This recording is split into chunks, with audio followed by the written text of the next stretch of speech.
Que abran sus Biblias en el Salmo 51, Salmo 51. Porque en esta mañana yo sé que algunos se han acostado muy tarde y veo que, o creo entender a la luz de la palabra, que esta palabra que vamos a compartir en esta mañana le va a quitar el sueño a más de uno por más de una noche. Va a ser algo que usted tal vez dirá, bueno, esperaba una palabra para relajarme, pues tal vez no sea el día de hoy, ¿bien? Y lo que vamos a mirar en esta mañana tiene que ver con lo que es el arrepentimiento. Diga conmigo, arrepentimiento. Arrepentimiento, ¿bien? Que es algo con lo que la humanidad está batallando y lidiando, dentro de la perspectiva de que nosotros por naturaleza, bíblicamente hablando, estamos en una condición, y sin ámbito de ofender a aquellas personas que llegaron por primera vez a este lugar, la Biblia dice que nuestra condición natural es una condición de un marranito. Lo voy a poner en términos de hitos para que suene mejor, ¿no? Pero somos como unos marranitos, bíblicamente hablando. Tal vez usted dice, no coincido con que somos marranitos, somos angelitos. Bueno, eso lo dice diferentes filosofías de este mundo, pero la Biblia dice que usted y yo somos como marranitos, ¿bien?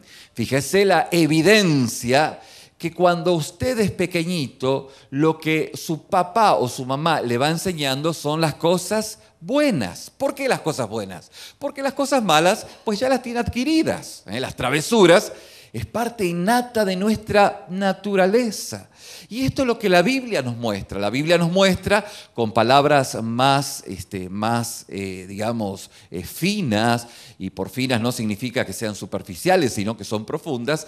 Dice que por cuanto todos, diga conmigo todos, pecaron, estamos destituidos, estamos lejos de la gloria de Dios. Bien, y esto lo explicábamos de la manera en la que la Biblia nos muestra, en la que nosotros nos alejamos de Dios a consecuencia de nuestros pecados, nos gustan las tinieblas, nos gusta el lodo, y en esa condición pues estamos, y la Biblia nos muestra, y cuando la Biblia nos muestra esta perspectiva, realmente aunque nos duele, pues reconocemos que a la luz de la verdad, donde nadie nos ve, esto es cierto. Por eso es que en el común de la gente habla de la doble moralidad y de todo esto, que no es ni nada más ni nada menos que la naturaleza propia del hombre en su condición. ¿Cómo es la condición?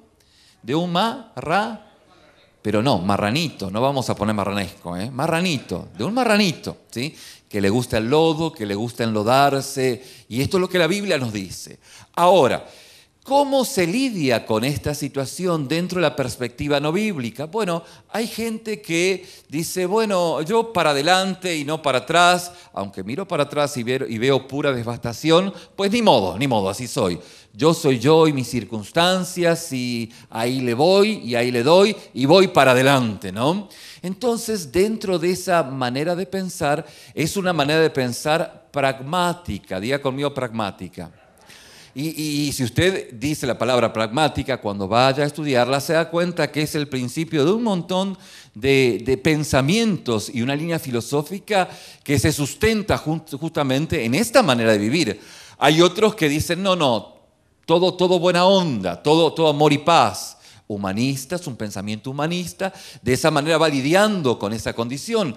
Hay otros que, son o tienen esa condición de decir, yo le pongo pecho a las balas, ¿sí? Y ahí estoy, ¿no? Y en esa condición estoica, pues enfrenta y confronta la vida.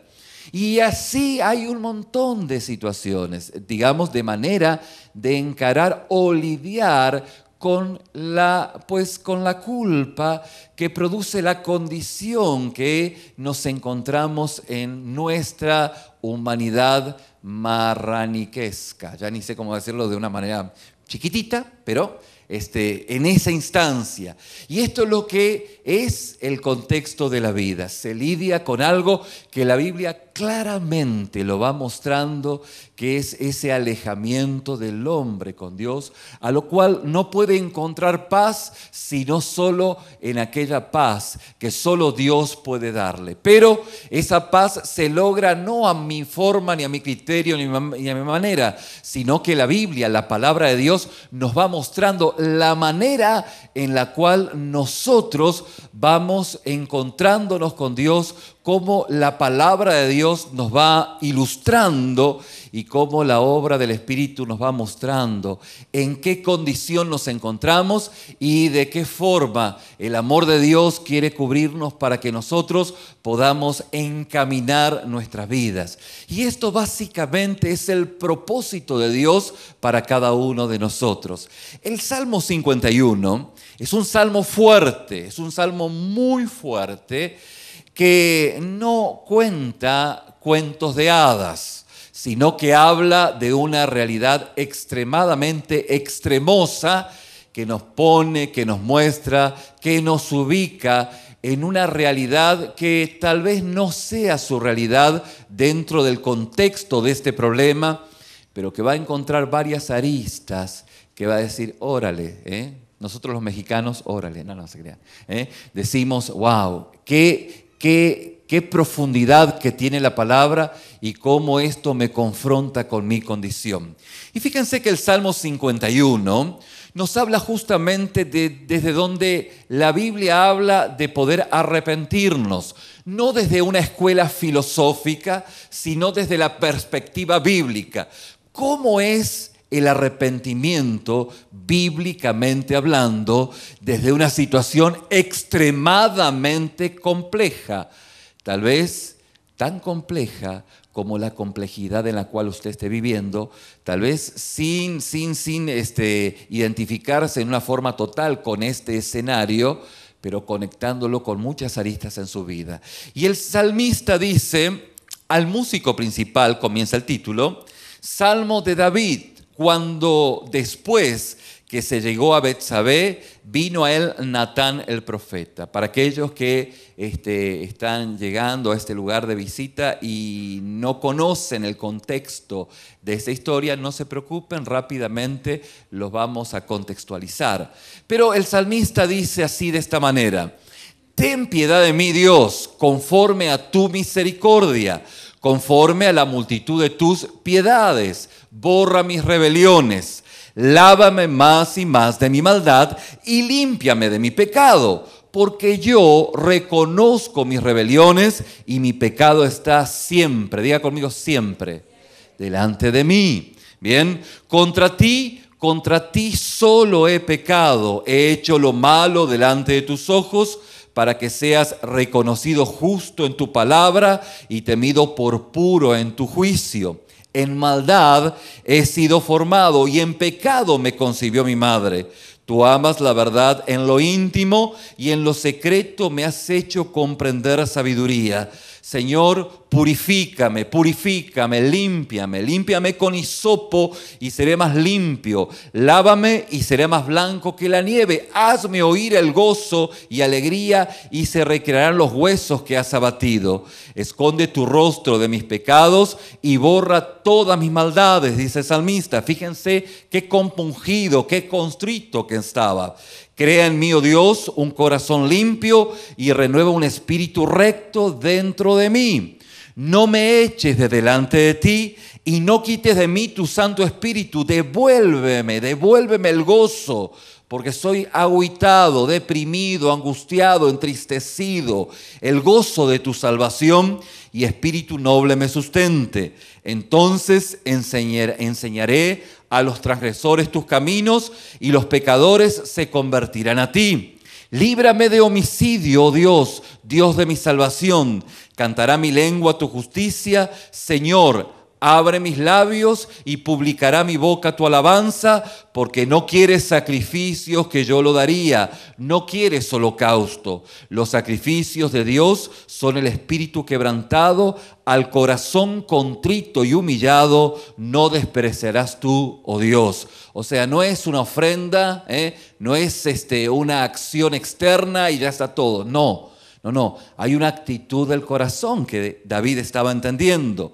Haz bien con tu benevolencia, Sión, edifica los muros en Jerusalén.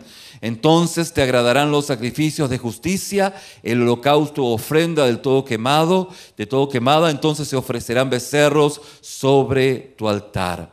Fíjense que los salmos, básicamente este salmo, era el principal, o los principales cancioneros en el pueblo hebreo y en el pueblo cristiano. Eran los cancioneros de ese entonces. ¿En qué consistía o qué tenían? El valor de estos salmos tenían el valor de poder mostrarnos cómo era un genuino arrepentimiento. Si usted quería arrepentirse de verdad, pero de verdad, cada salmo, especialmente el Salmo 51, le estaba mostrando la manera, la forma en la cual usted debía arrepentirse. Los salmos nos muestran cómo estar desanimado para bien y cómo arrepentirnos para bien. Esto era la manera en la cual nosotros podíamos ilustrarnos en la manera en la cual Dios trataba en medio de nuestras circunstancias extremadamente complejas. A veces se ha pensado o se piensa que la Biblia es un libro, un cuento de hadas, y los predicadores pues lo único que hacen es embelezar algo poéticamente, y aunque a veces lamentablemente esto ocurre en algunos púlpitos, no es este el mensaje bíblico y no es así los salmos. Los salmos expresaban cómo desanimarte para bien y cómo arrepentirte para bien. Porque de los salmos aprendemos cómo sentirnos en momentos de desánimos y en momentos de terrible arrepentimiento. ¿Cómo es esto? De hecho, podemos decir, yo me arrepiento, ¿bien? Como aquella persona que luego de cometer un sinnúmero de actos de inmoralidad decía me arrepiento, pero se había arrepentido porque lo habían cachado, porque lo habían agarrado. Las famosas lágrimas de cocodrilo, que porque te agarraron, pero ¿quién te quita lo bailado? ¿Bien? Y esto era parte de ese llanto melancólico de poder pasar la circunstancia y la situación, que nada tenía que ver con un genuino arrepentimiento.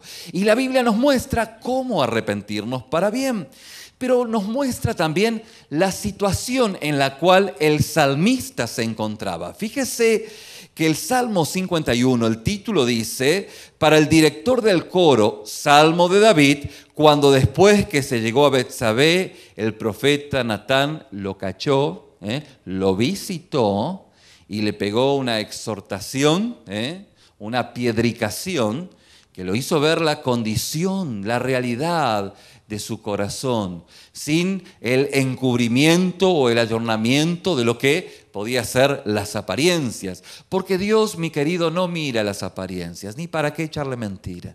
Dios ve, ¿qué ve? Ve su corazón, y ve si su corazón está ahora en los frijoles, en las empanadas, en que ya se va a ver cuánto falta. No falta mucho, no se preocupe, ¿sí? O su corazón está de repente tal vez un poco confuso, confundido, pero dice, entiendo, puedo percibir que por aquí camina el secreto para poder vivir correctamente, porque cuando miro para atrás veo devastación, y por más que me justifique con diferentes líneas de pensamiento, al final del día nada de eso trae paz en mi corazón contrito, angustiado, deprimido, entristecido. Y como las apariencias engañan, parece ser que está todo bien, pero honestamente estoy en un knockout. La vida me ha golpeado duro y por más que me paro así, me visto bien, Yo solo sé dónde me encuentro. Y es ahí, mi querido, donde Dios quiere encontrarlo en esta mañana. Pero fíjese que el salmista encontró, justamente David, estaba escribiendo este salmo a partir de la situación, de lo que había pasado. ¿Qué había ocurrido? Pues, bueno, rápidamente, en la palabra, en el libro de Samuel, en la segunda carta de Samuel, permítanme leérselo rápidamente, en el capítulo 11, dice que este fue el incidente, ¿bien? Esto fue lo que pasó. ¿Y lo que pasó, qué pasó? Bueno, pasó que al atardecer David se levantó de su lecho, o sea que estaba roncando, estaba durmiendo una siesta apetecible, ¿sí? Cuando debía estar trabajando, pero eso es motivo de otra predicación, no porque dormir una siesta para aquellos que se levantan 3 de la mañana no está mal, o sea, no es malo, pero se la pasaba todo el día durmiendo, por lo que dice, ¿no? Y dice que se paseaba por el terrado de la casa y desde el terrado vio a una mujer que se estaba bañando, ¿bien? A buen entendedor, no hay que imaginar mucho, ¿no? Y la mujer era de aspecto muy hermoso. Y David mandó a preguntar acerca de aquella mujer. Y alguien dijo, ¿no es esta Betsabé, hija de Eliam, mujer de Urías Eteo? David envió mensajeros y la tomó. Y cuando ella vino a él durmió con ella. Después que ella se purificó de la inmundicia, regresó a su casa. Y la mujer concibió y envió aviso a David diciendo, estoy embarazada. Este fue el problema. Fíjense que es un problema, es un gran problema. Es un problemón, ¿bien? Entonces, ¿qué ocurrió con este David? Pues él trató de encubrir su pecado trayendo a su esposo Urías a casa desde el campo de batalla. Él se la ingenió. Fíjense que en nuestra naturaleza pecaminosa queremos encubrir nuestras acciones justificando lo injustificable. Al final del día sabemos que nos equivocamos, sabemos que la regamos, sabemos que lo hicimos mal, pero en nuestra naturaleza no queremos que nadie se dé cuenta. Y esto es lo que le ocurría a David. Entonces lo que hizo, dice, bueno, se me ocurrió una brillante idea. Yo tengo el poder, voy a traerlo a su esposo, voy a decirle que pase unos días con su esposa. Está bien, ¿no es cierto? O sea, que pase con su esposa, que viva unos días, pues está en la batalla y que todo ese entorno me va a encubrir a mí, porque si la mujer queda embarazada de Urías, pues quién sabe, ¿eh?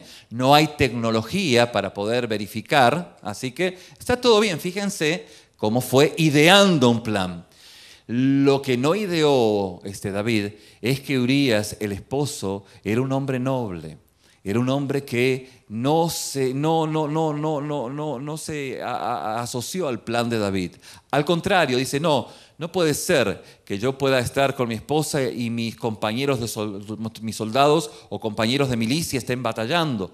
Y dice que el plan no prosperó, de tal manera que no prosperó que David estaba peor todavía, más complicado. Entonces lo que hizo fue llamar a uno de sus generales y decirle, mira, a Urías me lo pones en la primera línea y cuando venga el enemigo procuren matarlo.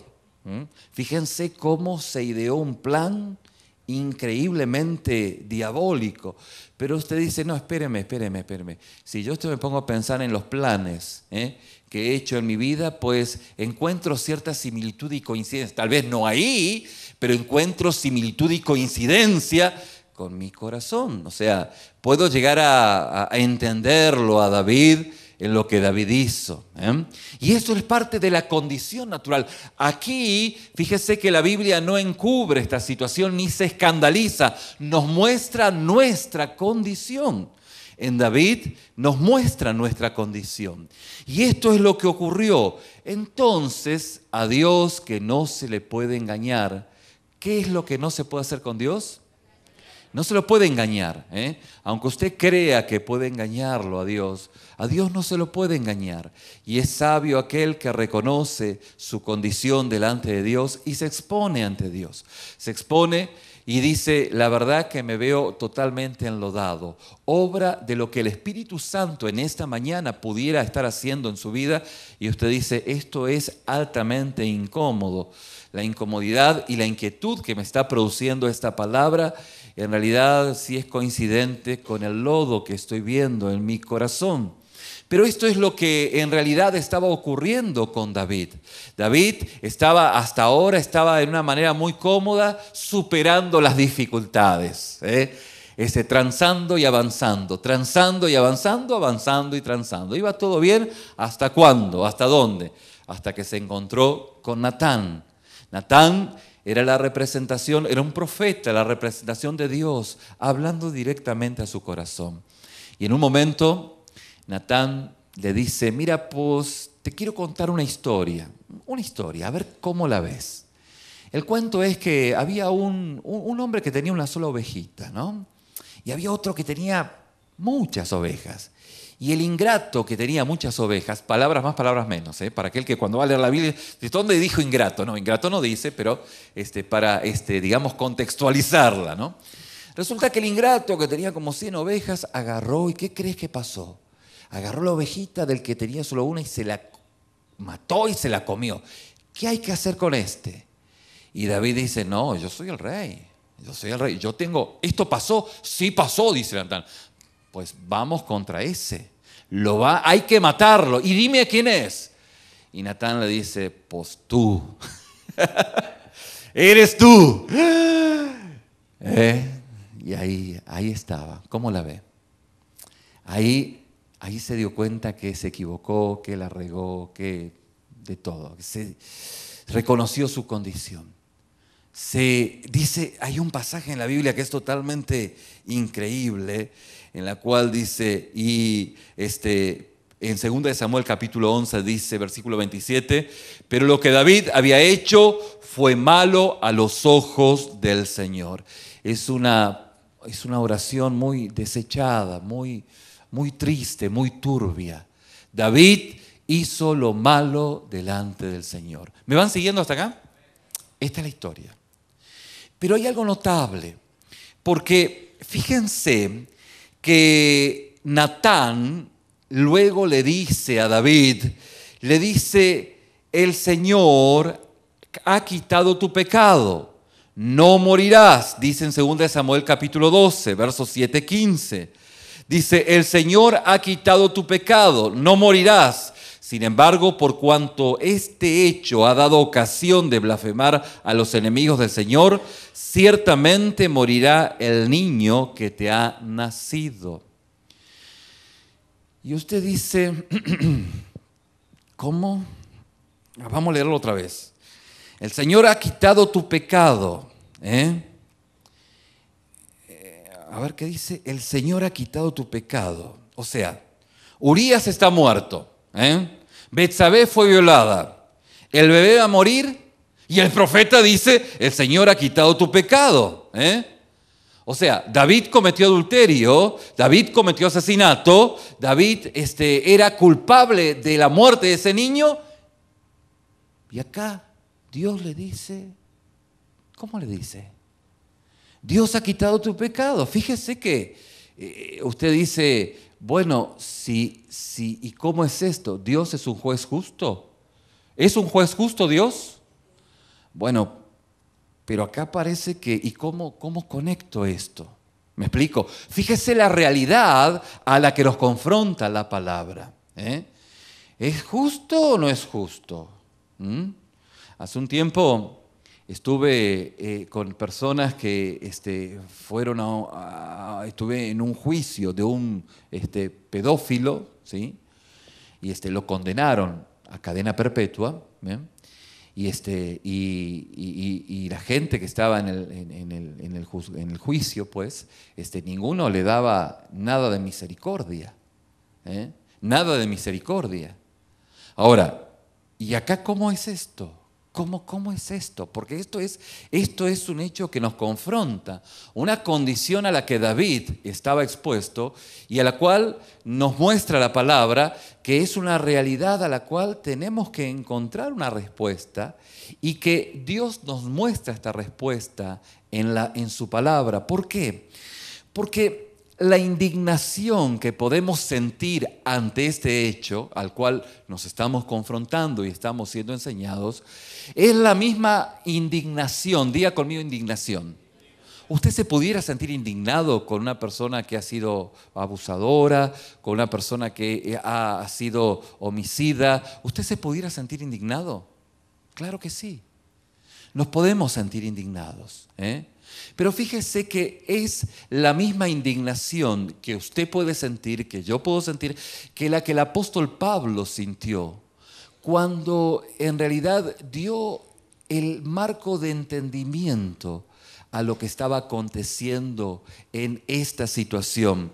La Biblia nos dice en Romanos capítulo 3, permítanme leérselos, versículo 25 en adelante, dice: Dios exhibió ¿a quién? A Cristo públicamente para propiciación por su sangre a través de la fe, como demostración de su justicia, porque en su tolerancia Dios pasó por alto los pecados cometidos anteriormente. Y esto es exactamente el pecado de David en el pasado, a lo cual dice la palabra, para demostrar en este tiempo su justicia, a fin de que Él sea justo y sea el que justifica al que tiene la fe en Jesús. En otras palabras, la indignación que sentimos cuando Dios parece simplemente pasar por alto el pecado de David sería una buena indignación si Dios estuviera solamente barriendo el pecado de David bajo la alfombra, pero no fue así. Dios, desde la época de David, ve siglos adelante la muerte de su Hijo Jesucristo,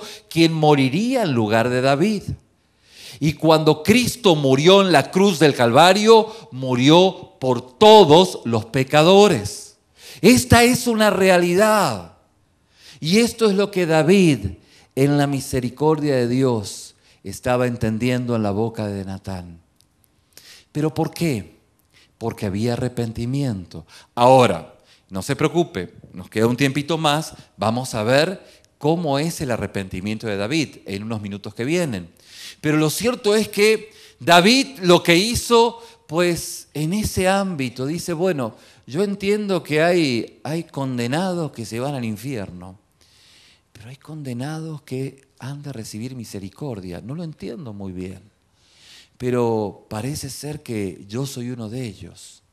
Yo soy de un condenado que Dios le ha alcanzado su misericordia.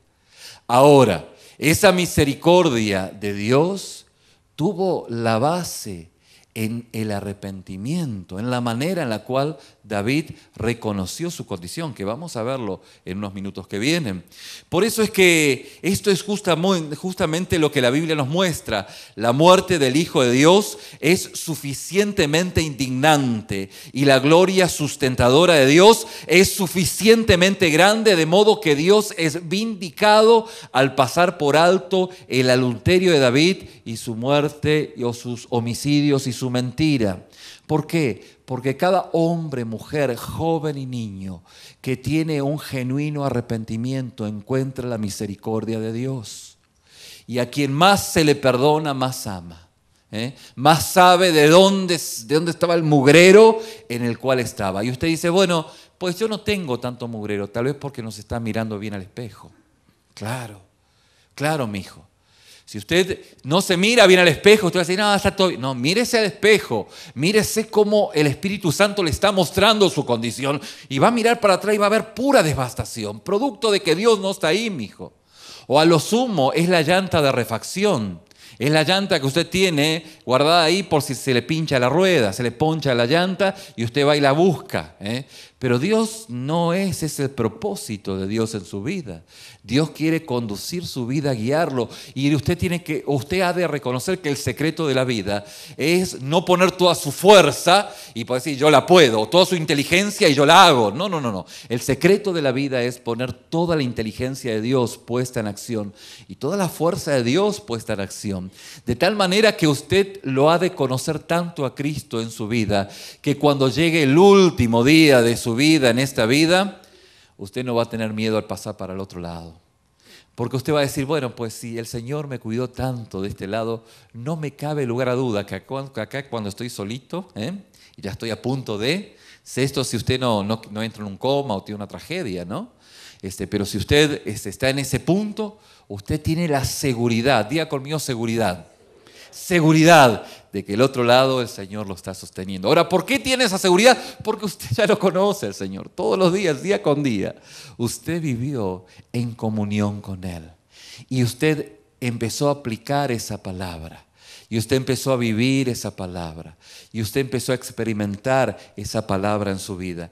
Algo que decíamos el viernes pasado es que la familiaridad con las cosas sagradas tienen una terrible tendencia a hacer que los hombres desprecien las cosas sagradas. Hay gente que tiene tanta familiaridad con lo sagrado que lo desprecia. Y esto es muy natural en la naturaleza pecaminosa. Dice, no, yo lo conozco a Jesús. Yo conozco dónde vive. Acá se salió. Para algunos, acá se salió, ¿no?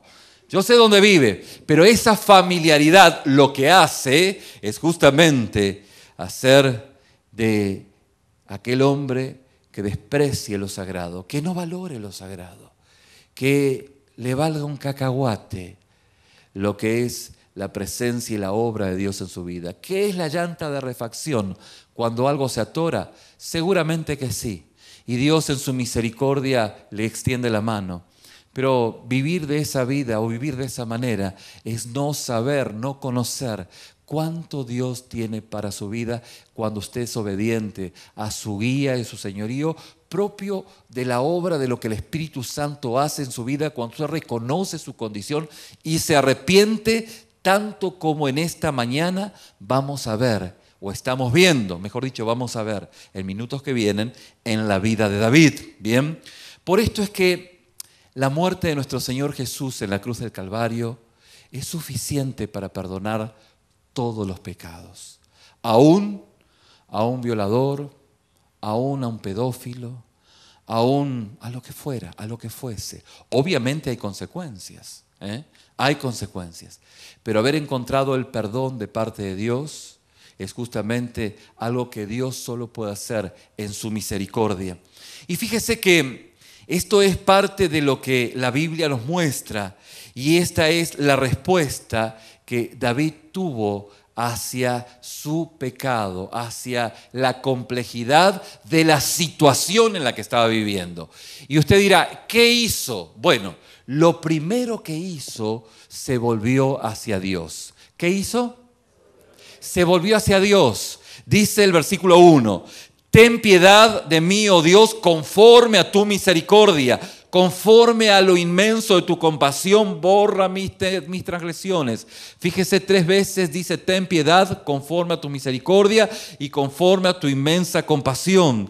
Esto es justamente lo que Dios le había prometido en el libro de Éxodo, capítulo 34, cuando dice la palabra, el Señor Dios compasivo y clemente, lento para la ira y abundante en misericordia y verdad, el que guarda misericordia a millares, el que perdona la iniquidad, la transgresión y el pecado, y que no tendrá por inocente al culpable. Pero es el que perdona. Y el salmista David sabía que Dios era misericordioso. ¿Y a quién se volvió? ¿Se volvió al tequila? ¿Se volvió al bar? No, se volvió a Dios. ¿Se volvió a la autocompasión? No, se volvió a Dios. Lo primero que el salmista hizo, David hizo, al encontrarse descubierto, ¿sí?, que esto es lo que Dios quiere hacer en nuestras vidas, es descubrirnos dónde estamos. Él nos encuentra, porque aunque estemos en este lugar podemos estar muy bien escondidos, pero no se preocupe, el Señor lo va a encontrar en esta mañana. Y lo que hace el salmista es volverse a Dios. David sabía justamente que habían culpables que no serían perdonados y había culpables que de alguna manera misteriosa desde ese contexto iban a ser perdonados. Lo primero que hace es volverse indefenso hacia la misericordia y el amor de Dios. Hoy significa volvernos indefensos hacia Cristo. Ni para qué echarle mentira. Esto fue lo primero que es el principio del arrepentimiento. Si usted viene y dice, no, yo le estoy haciendo un favor a Dios al venir a este lugar, pues allá usted, ¿no? Pero lo que la Biblia dice es justamente esto. En segunda instancia, el salmista ora para ser limpiado. Dice, lávame por completo de mi maldad y purifícame de mi pecado. Y luego el versículo 7 dice, purifícame con hisopo y seré limpio. Lávame y seré más limpio. El hisopo, mi querido, era la rama usada por los sacerdotes para esparcir sangre sobre una casa que tenía una enfermedad y de esta manera declararla limpia, como lo dice Levítico capítulo 14, verso 51. Por eso que David clama a Dios como a su sumo sacerdote para que le perdone y le tenga como limpio de su pecado. Y esto es justamente lo que la palabra de Dios nos dice en 1 de Juan capítulo 1, versículo 7. Si vivimos en la luz, así como Dios está en la luz, entonces tenemos comunión unos con otros y la sangre de Jesús, su Hijo, nos limpia de todo pecado. Si afirmamos que no tenemos pecado, lo único que hacemos es engañarnos a nosotros mismos y no vivimos en la verdad. Pero si confesamos, ¿qué hacemos? Confesamos, no encubrimos, confesamos nuestros pecados a Dios.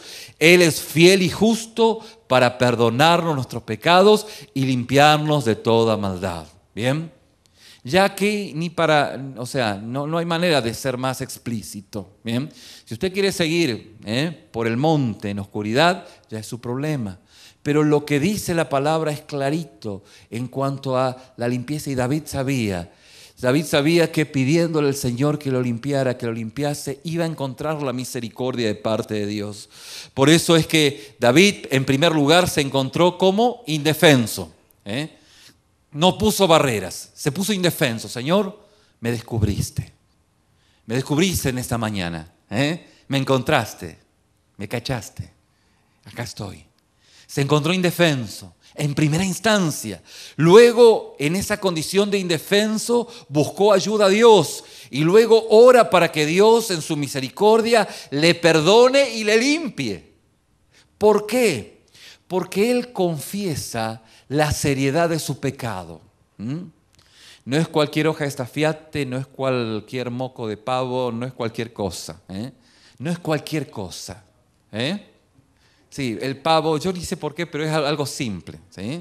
Alguien después me tiene que explicar ese argentinismo, pero el cuento es que, o la hoja de estafiate también, ¿no? Me tiene que explicar. Pero a lo que voy es que no es cosa simple. David no dijo nada, pequé, ya está. ¿Quién no peca? ¿Quién le pone pan y no? ¿Cómo era? ¿Quién no le da pan que no llore? Que llore o que no llore. O algo así, ¿no? La cosa es que ya pequé, ya está. No. David reconoce su condición y la seriedad de su condición. Fíjese que dice en el versículo 3, porque yo reconozco mi transgresión y mi pecado está siempre, diga conmigo siempre delante de mí. Dice que no puede sacar el pecado de su mente, está incrustado en su conciencia. La cinta está corriendo y no puede detenerla. Ahí está su pecado, ahí está. Es serio, no es cualquier cosa, es serio, Señor. No es que pequé y ya está, no, reconozco que la embarré, que me equivoqué en la vida. Y ya de seguir justificándome, estoy harto, cansado. Reconozco mi condición, porque yo reconozco mi transgresión y mi pecado está siempre delante de mí. Dice, no puedo sacar el pecado de mi mente. También dice, contra ti solo he pecado y he hecho lo malo delante de tus ojos. Entonces usted dice, órale, escúcheme, ¿acaso esto no significa que Betsabé, Urías y el bebé no fueran dañados? O tú pecaste no contra Dios, tú pecaste contra Urías, pecaste contra Betsabé y pecaste contra el niño. Mi hijo, no la simplifiques. Sin embargo, David entendía que él había pecado contra Urías, contra Betsabé y contra el niño. Pero que a los ojos de Dios, el pecado más grande era que había ofendido a Dios. Había ofendido a Dios y como consecuencia, es la consecuencia de todo esto. La inmensa pecaminosidad de su pecado es que había pecado en primera instancia contra Dios. Herir al hombre es malo, es malísimo, es horriblemente malo. Pero no es ese el horror del pecado. El pecado es un ataque contra Dios, es una ofensa a Dios, y David lo admite en términos chocantes. Contra ti solo he pecado. Fíjese cómo lo hace, fíjese este arrepentimiento del cual estamos hablando. Esto no es decir, no, me arrepiento, no. Hay frutos de ese arrepentimiento. Usted dice, sí, Dios lo perdonó, porque vemos lo que es bíblicamente el arrepentimiento. David reivindica a Dios, no a sí mismo. No hay autojustificación, no hay defensa, no hay escape. Dice en el versículo 4, de manera que eres justo cuando hablas y sin reproche cuando juzgas. Dios es justificado, Dios queda sin culpa. Si Dios, dice David, me envía al infierno, bien lo hace, me lo merezco. ¿Qué me merezco? El infierno. Soy malo, hago cosas terriblemente malas. Y esto es lo que David reconoce, su condición. Por eso es que, fíjese que el arrepentimiento radica y está centrado en Dios básicamente. Así es como piensa y siente el que se ha arrepentido. Es así como siente y como piensa. Si usted quiere encontrar un genuino arrepentido, lo ve en David. Y si usted quiere identificarse y usted ve que su arrepentimiento no es coincidente como David se ha arrepentido, tal vez usted jamás se ha arrepentido. Tal vez jamás haya habido arrepentimiento genuino en su vida. Por eso es que David en tercera instancia está vindicando a Dios, no se autojustifica. Fíjese el versículo 5. He aquí yo nací en iniquidad y en pecado me concibió mi madre. David intensifica su culpa al dirigir la atención hacia su corrupción innata. Y fíjese que de esta manera él no dice, bueno, yo nací así. No. Algunas personas utilizan su corrupción innata para disminuir su culpa personal, pero David hace lo opuesto. No, yo soy un marrano, pero de lo más gordo, lo más grande, que más lodo tengo. Y mi naturaleza es esa. ¿Bien? Pero el hecho de que haya cometido adulterio y asesinato y haya mentido es la expresión de algo peor. Él es así por naturaleza. Si Dios no lo rescata, seguirá siendo más y más y más y más y más. Él reconoce que por más que Dios lo perdone hoy, Él la va a seguir regando, se va a seguir equivocando. Él reconoce que en su naturaleza Él es así. Y por más que diga, bueno, hoy Señor te pido perdón en Navidad cuando salga a los 10 días y voy a hacer planes de ser bueno, pues sí, en el mismo. Y lo que genera esto es frustración. Y David la sabía. David sabía que su condición lo iba a llevar a otras Betsabés. Lo sabía. Fíjese que David admite que ha pecado no solo contra la ley externa, sino contra la luz misericordiosa de Dios en su corazón. Fíjese qué notable y qué profundo. En el versículo 6 dice, ¿están todavía conmigo acá? ¿Sí? Muy bien. He aquí, tú deseas la verdad en lo íntimo, en lo más íntimo, y en lo secreto me harás conocer sabiduría. ¿Qué es lo que está diciendo David? David dice, ¿cómo me equivoqué? Yo no soy cualquiera. Yo soy el cantor de Israel. Yo conozco a Dios. Yo he tenido una relación íntima y personal con Dios. Y aún así, qué oscuridad que hay en mi corazón, que aún sabiendo tantas cosas, voy caminando por cualquier lugar. Fíjese, Dios ha sido mi maestro. Dios ha sido aquel que me ha dado sabiduría. David había obrado con tanta sabiduría y entonces el pecado ha tomado ventaja en él. Y ahora David solo empeoró las cosas con esta situación. He sido bendecido con tanto conocimiento y tanta sabiduría.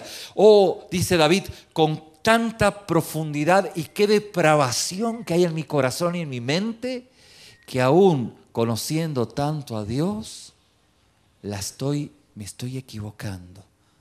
Fíjese cómo David reconoce su condición pecadora. No es decir, ¿quién no peca? ¿Quién no peca? Pues ese es aquel que jamás se arrepintió. Y Dios perdona, ¿a quién perdona? Al que se arrepiente. Pero si yo vengo y le pego aquí a mi hermano y le digo, ¿me perdona? Y el hermano dice, sí. Y luego lo traigo y le pego, ¿me perdona? Entonces el hermano va a decir, bueno, mire, yo lo voy a perdonar, pero si usted se arrepiente, ¿para qué quiere que lo perdone si usted no cambia de actitud? O sea, yo sí lo perdono, pero ¿para qué quiere que lo perdone si usted no cambia de actitud? Usted no se arrepiente. ¿Me explico? El arrepentimiento es justamente ese cambio de 180 grados. No se me confunda de 360, ¿eh? Es de 180, solo hasta la mitad. Iba para acá y ahora va para este lado. Pero el arrepentimiento es un cambio de actitud. A lo que David reconoce que no la hace, que no la va a hacer, solamente si Dios lo perdona. Tiene que cambiar su condición marranesca. ¿Me explico? Tiene que cambiar, o sea, ya no le tiene que gustar el lodo. Y eso solo Dios lo puede hacer.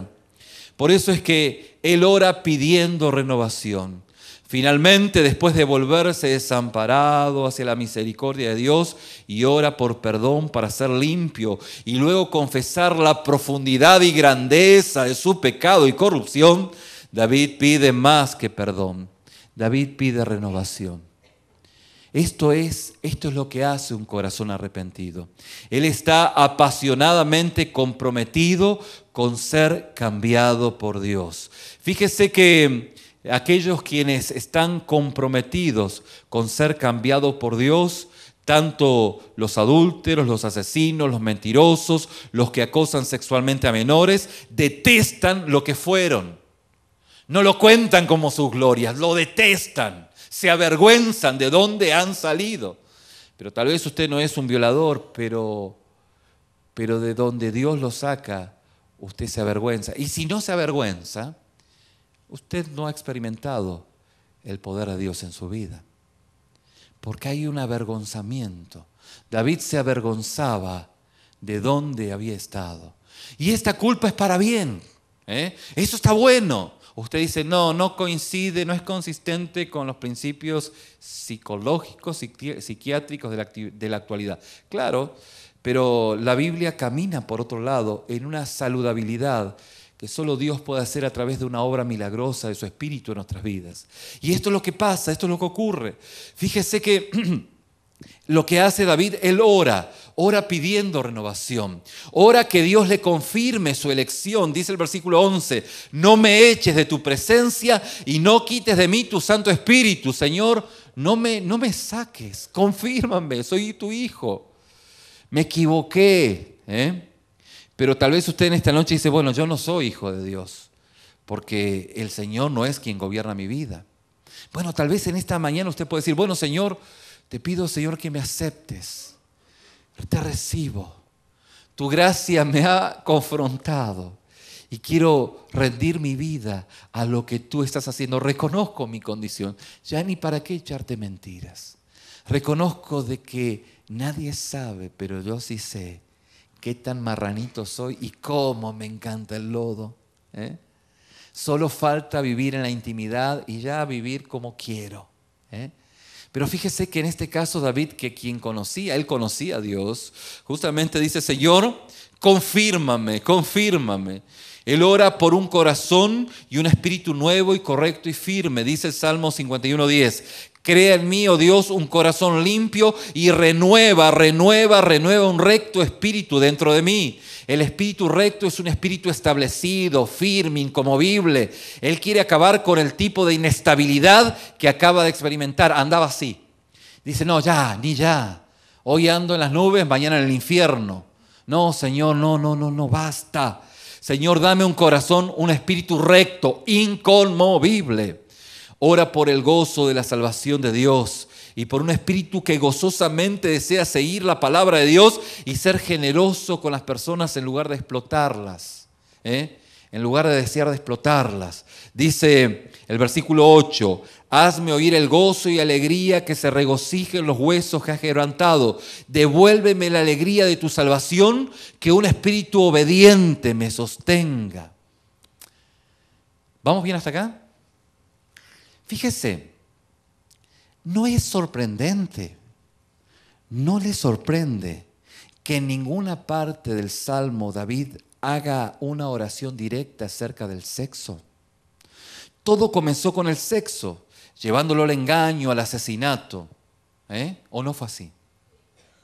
Sigmund Freud pudiera pensar que todos nuestros problemas emocionales comienzan con el sexo, pero David, hablando por Dios, no ve la cosa de esa manera. ¿Se da cuenta? David no dice, Señor, no ora así, Señor, ¿por qué Señor, no me das abstinencia sexual? Señor, ¿por qué no me das, no me justifiquen los hombres? O sea, que me justifiquen. ¿Por qué no está pidiendo David para que los hombres le justifiquen? ¿Por qué David no está pidiendo esto? ¿Por qué no está orando para que proteja sus ojos y para tener pensamientos libres de deseos sexuales? ¿Por qué? Es interesante. ¿Por qué no dice, bueno, muchachos, ¿cuántos hombres hay acá? ¿Por qué no me justifican? ¿Por qué no encuentro en mi milicia así, este es mi rey? No, ¿por qué? ¿Saben por qué? Porque él sabe que el pecado sexual es un síntoma, no la enfermedad. Es un síntoma, eso es un síntoma, no es la enfermedad. La enfermedad justamente es la ausencia de la plenitud de Dios. Las personas dan lugar al pecado sexual porque no tienen la plenitud del gozo y la alegría de Cristo. Sus espíritus no son firmes y estables, son inconstantes, están seducidos y se rinden porque Dios no tiene el lugar que debiera tener en sus pensamientos y sentimientos. Su copa no está rebosando. Porque David sabía que su problema era que el Señor no era aquel que estaba llenando su vida. Fíjese qué notable, ya lo dijimos en muchas oportunidades en este año que está por terminar. El Evangelio de Juan, capítulo 6, versículo 35, Jesús les dijo, yo soy el pan de vida, el que a mí viene nunca tendrá hambre y el que en mí cree no tendrá sed jamás. El Señor sacia, el Señor llena. Cristo te da la plenitud de las cosas. Y cuando tú tienes a Cristo, no necesitas otra cosa. Claro, tú dices, bueno, hay necesidades naturales que tengo. Bueno, es parte de lo que Dios en sus riquezas en gloria va a tratar con tu vida. Y Él va a fortalecer tu corazón para que no caigas en aquellas cosas que te van a llevar a un deterioro, a un infierno en vida. Y esto es parte de lo que el salmista estaba entendiendo. No hay una sola palabra en este salmo sobre el sexo. En lugar de eso dice, hazme oír el gozo y alegría, que se regocijen los huesos que me has quebrantado. Restitúyeme el gozo de tu salvación y sosténme con un espíritu de poder. Esto es sabiduría profunda para nosotros, mis hermanos, para todos. Porque el problema no era lo sexual. David lo reconocía. El problema era la ausencia de Cristo, la ausencia de Dios en su vida. Cuando Cristo lo llena todo, usted está completo. Y obviamente, claro que hay instancias en las cuales la vida conlleva sufrimiento, pero en ese sufrimiento Dios también se glorifica cuando usted pacientemente espera en el Señor. Porque un sinónimo de la paciencia, ¿cuál es? La fe. Aquel que se dice ser un hombre o una mujer de fe y es impaciente, no tiene fe. Porque la paciencia es sinónimo de fe, pero no cualquier paciencia. La paciencia en las promesas de Dios. Y el Señor dice, yo te sostendré, yo te sustentaré con la diestra de mi justicia.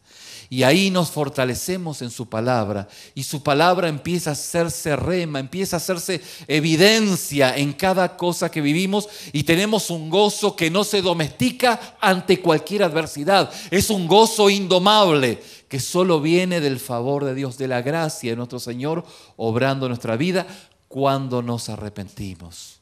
Por eso el salmista pidió a Dios que su gozo sobreabundara en alabanza. Abre mis labios, oh Señor, para que mi boca anuncie tu alabanza. La alabanza es el resultado del gozo en Dios cuando se eliminan todos los obstáculos en el camino. Y esto es propio de aquel genuinamente arrepentido. Y pide en última instancia que el resultado final de todo lo sucedido sea una vida de evangelismo efectivo. de proclamación de la palabra. Entonces enseñaré a los transgresores tus caminos y los pecadores se convertirán a ti. David no está satisfecho con ser perdonado.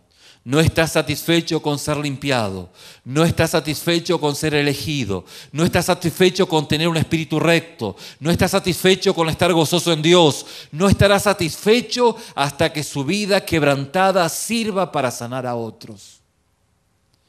Esto es la experiencia de un hombre, una mujer arrepentida. Lo que nos lleva hasta la instancia en la cual lo encontramos a David, constrito y humillado. Constrito y humillado. Es la manera en la cual caminan los hijos de Dios. Y usted dice, ¿esto atenta contra la autoestima? No, no. El Hijo de Dios se considera convaleciente, reconoce su convalescencia y reconoce la fortaleza que encuentra en Dios a través de su palabra por la guía de su espíritu. Esto hace que encuentre su fortaleza en Dios y que no sea Él, sino la gracia operando en Él. Y le da la fuerza para vivir, el gozo que no se domestica, como dijimos hace unos minutos pasados, ante cualquier adversidad. Dios nos da la fortaleza porque todo lo podemos en Cristo que nos fortalece. Es parte de esa vida, no como el campeón, sino como el convaleciente. Somos convalecientes que dependemos de la mirada misericordiosa de nuestro Dios, de la guía de nuestro Dios. Entendemos que estamos en un campo de batalla que es la vida. Y la oración es ese radiotransmisor en tiempo de guerra que nos dice, Señor, ¿para dónde? ¿Para dónde? Porque somos parte de sus hijos, quienes hemos sido redimidos por su sangre. Todos aquellos que en esta mañana se han arrepentido y todos aquellos quienes en esta mañana se han de arrepentir, tal como la palabra nos muestra que David lo hizo. Porque al final del día el escenario puede ser diferente, pero las acciones son extremadamente iguales. Iguales. Una naturaleza pecadora, pecaminosa, que necesita ser cambiada por la imagen y semejanza de Cristo obrando en nuestra vida. Solo el poder de Dios puede cambiar nuestra naturaleza. Y cuando usted cambia en su naturaleza a través de haberse arrepentido de sus pecados y reconocer a Cristo como su único y suficiente Salvador, su naturaleza cambia. Ya no va a querer comer lodo, y si eventualmente come lodo se va a descomponer. Porque no es esa su comida es la palabra de Dios, es la guía de Dios. Este es el mensaje del Evangelio, el mensaje muy propio para un tiempo de Navidad. El regalo de Dios ofreciéndose a aquellos quienes todavía no lo han recibido, pero el regalo de Dios para aquellos quienes somos sus hijos y quienes tenemos que vivir día con día, pidiendo el pan de cada día y arrepintiéndonos día con día. Yo le invito a que incline su rostro, vamos a orar.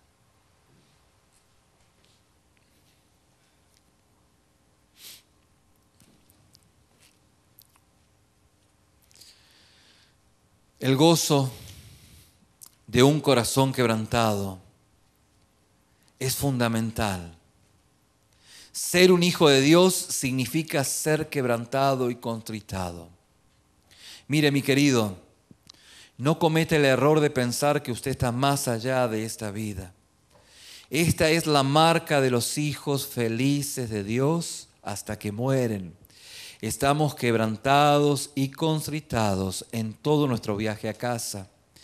A menos que el pecado nos tome la delantera.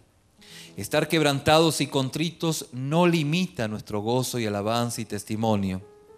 De hecho, es el sabor del gozo cristiano.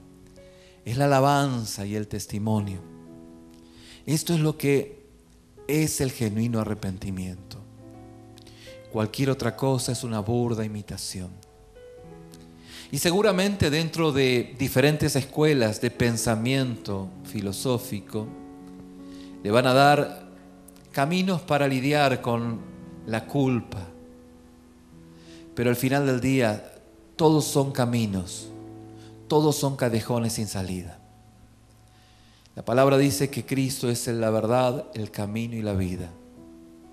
Y la vida con mayúscula. Porque la palabra dice que de tal manera ha amado Dios al mundo para que todo aquel que en Él cree no se pierda, mas hoy tenga vida, esta vida en el presente y vida eterna al cerrar sus ojos en este mundo. Que esto hace o mira es una visión introspectiva hacia usted mismo. Dios está tratando de una manera personal, no con el resto, porque quiere tener una relación íntima y personal con usted. Pero el punto es que en esta mañana debe existir esto que es parte de su responsabilidad. El Espíritu Santo le muestra su condición. Pero en esta mañana, si el Señor encuentra este corazón arrepentido, obra de lo que el Espíritu Santo está haciendo en su vida, y este quebrantamiento, dice la palabra que Él entrará en usted y habitará en su corazón. Y esto es una obra totalmente sobrenatural de parte de Dios por su Espíritu, que lo hemos experimentado aquellos quienes hemos recibido a Cristo como nuestro único y suficiente Salvador. Y si usted en esta mañana está empezando a experimentar este arrepentimiento genuino, yo le invito a que con sus palabras o con las mías pueda orar de esta manera, diciéndole: Señor Jesús, en esta mañana te recibo como mi Señor y mi Salvador. Te pido perdón por mis pecados y te pido que entres en mi vida. Me arrepiento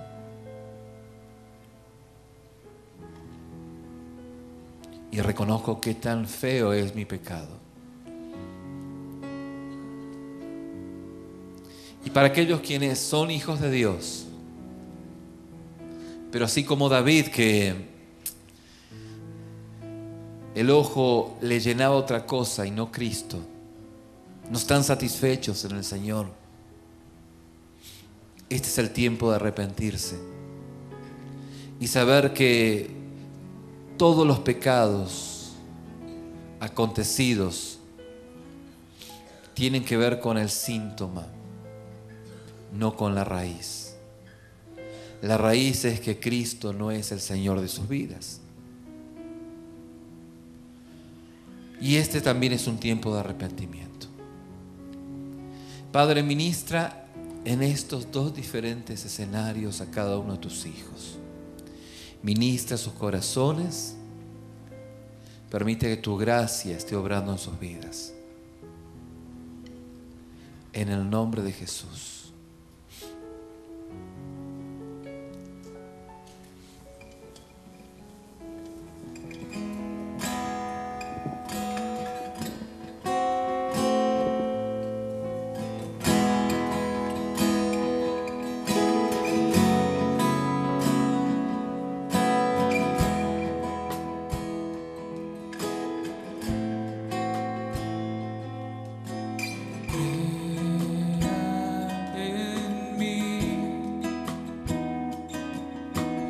Un corazón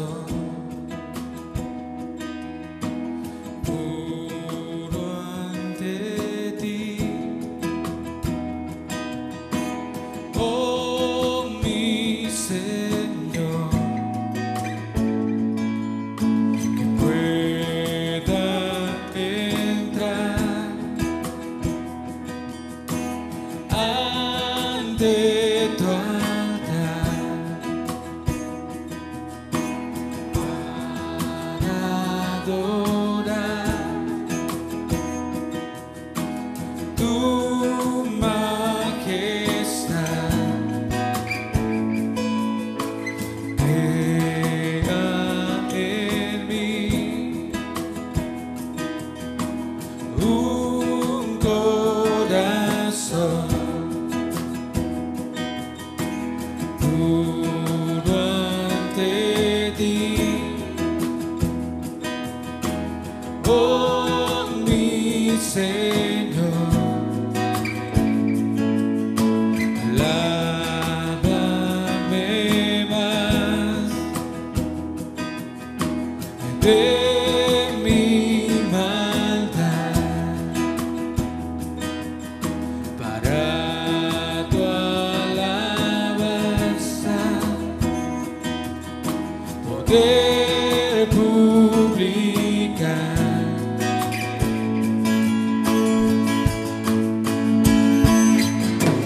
Cámbiame conforme a tu palabra y límpiame de toda iniquidad, porque yo reconozco mis rebeliones y mi pecado delante de mí está. Que pueda darte a ti toda la gloria en cada paso de mi caminar. Alumbra con la luz de tu palabra, enséñame a hacer tu voluntad.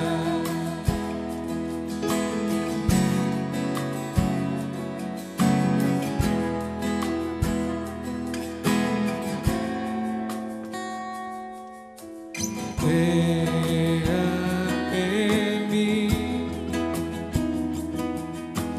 un corazón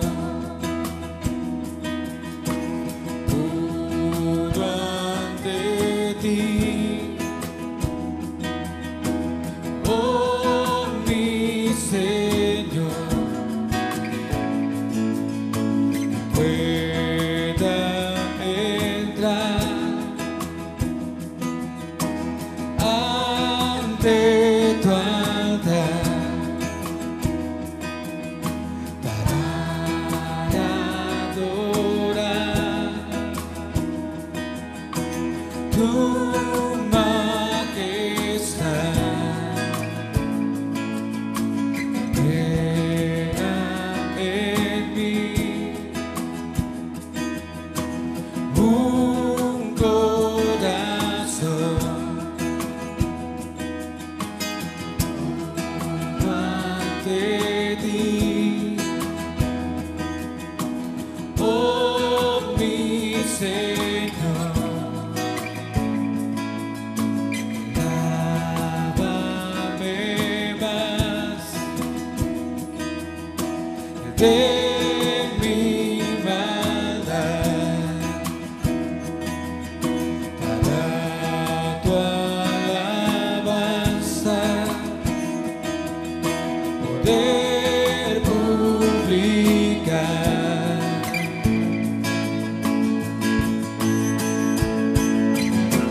Cámbiame conforme a tu palabra y límpiame de toda iniquidad, porque yo reconozco mis rebeliones y mi pecado delante de mí está. Que pueda darte a ti toda la gloria en cada paso de mi caminar. Alumbra con la luz de tu palabra, enséñame a hacer tu voluntad. Háblame conforme a tu palabra, límpiame de toda iniquidad, porque yo reconozco mis rebeliones y mi pecado delante de mí está. Pueda darte a ti toda la gloria en cada paso de mi caminar. tu palabra. Enséñame a hacer tu voluntad.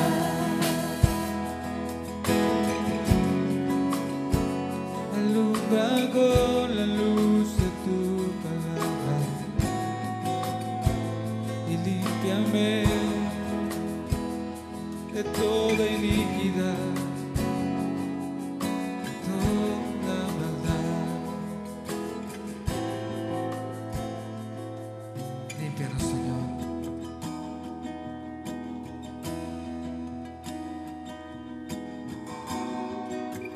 Gracias por tu perdón, Señor. Y tu misericordia.